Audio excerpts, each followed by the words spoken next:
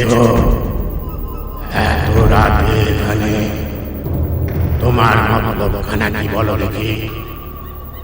আমি ব্রহ্মদৈত্য, আমাকে নির্ভয়ে সব বলো, আমি তোমায় সাহায্য করতে পারি।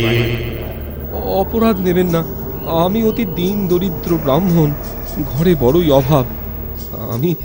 আমি যদি ওই অশ্বত্থ গাছের একটা ডাল নিয়ে গাঁয়ের জমিদারকে দেখাতে পারি তো 100 বিঘে জমি পাবো, কিন্তু আমার সাহসে কুলোচ্ছে না। আপনি যদি আমায় সাহায্য করেন তো বড় উপকার হয়। তোমার কোনো ভয় নেই মামুন, তুমি নির্ভয়ে ওই অশ্বত্থ গাছ তলায় যাও, আমি তোমার সঙ্গে আছি।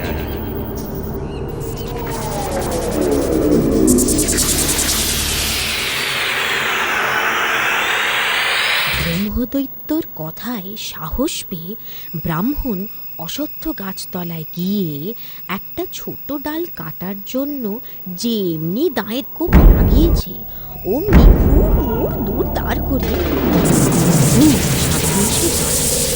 সেই শব্দ শুনে আর তাদের দেখে ভয়ে ব্রাহ্মণের প্রাণ শুকিয়ে গেল। ভূতেরা তাকে মেরে ফেলে আর এমন সময়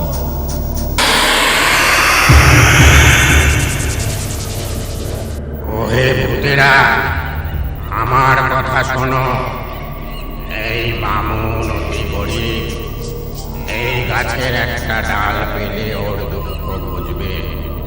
গায়ের জমিদার ওকে 100 বিঘে জমি দেবে। তোমরা ওকে কিছু বলো না, গাছের ডাল কাটতে দাও। হুজুর, আপনি যখন বামুনের উপর সদয় হয়েছেন, ওকে আর কষ্ট করতে হবে না।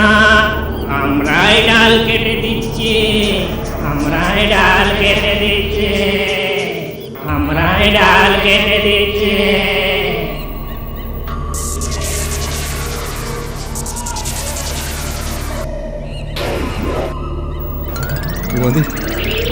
তোমাদের উপকার আমি চিরকাল স্মরণে রাখবো।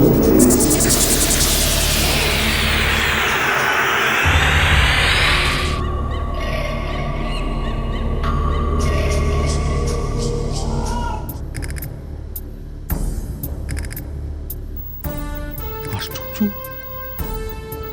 অবাক কাণ্ড! এই ডাল যে ওই ভূত অসত্য গাছেরই, তার প্রমাণ কি? ঠিক কথা, প্রমাণ কি? এই চলো তো, সবাই চলো, দিনের আলোয় দেখে আসি ওই ডাল ওই ভূত অসত্য গাছেরই কিনা।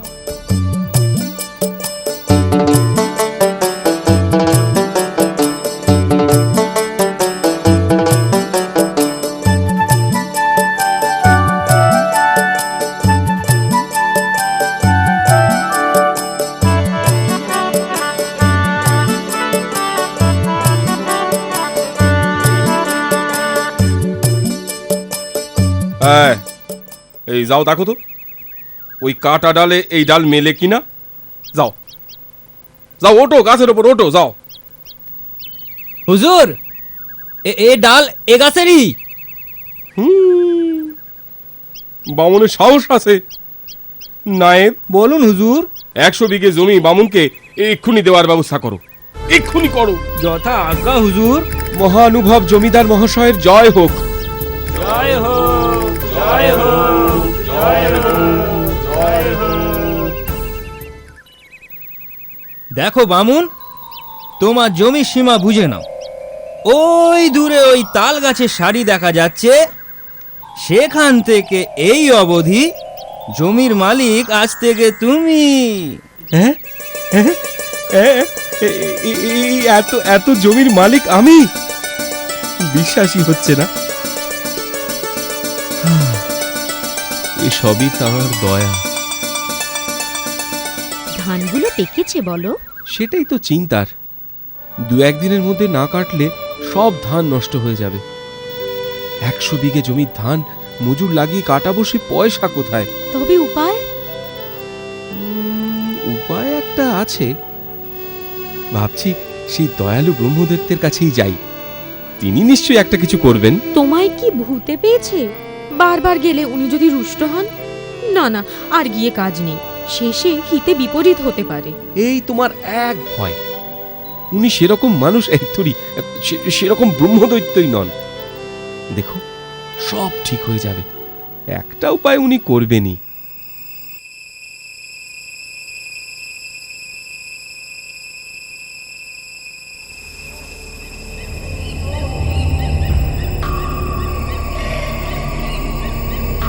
প্রভু, প্রভু আপনি কোথায়? দয়া করে দেখা দিন প্রভু, প্রভু।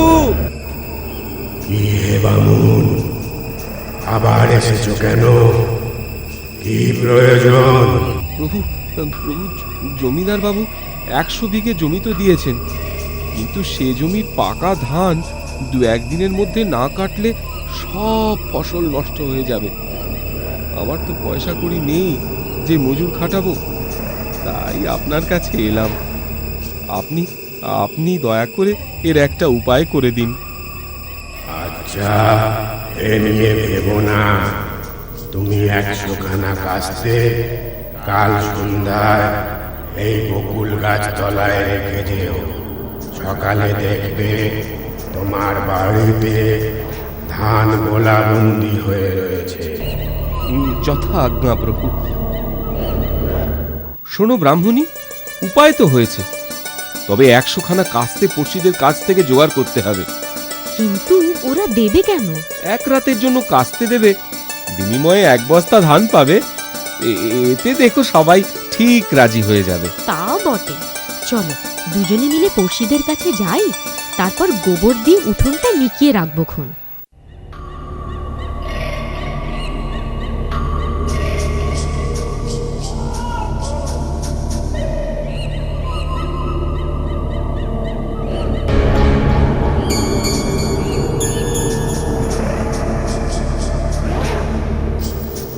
ওহে ভূতেরা, ওই দেখো 100 খানা কাস্তে। আজ রাতে তোমরা সেই ব্রাহ্মণের 100 বিঘে জমির ধান কেটে ঝেড়ে তার বাড়িতে গোলাবন্দি করে দিয়ে এসো। শোনো, কোনো কাজ যেন বাকি না থাকে। যে আগে যে আগে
এতদিনে ভগবান মুখ তুলে চাইলেন।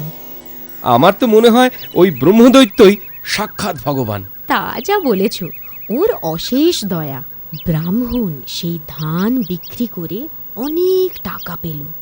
সেই টাকা দিয়ে ক্রমে ঘর বাড়ি দর দালান তৈরি করে ব্রাহ্মণ আর ব্রাহ্মণী সেই গ্রামে সুখে স্বাচ্ছন্দ্যে বসবাস করতে লাগলো। আমার কথাটি ফুরলো, নোটে গাছটি মুড়লো।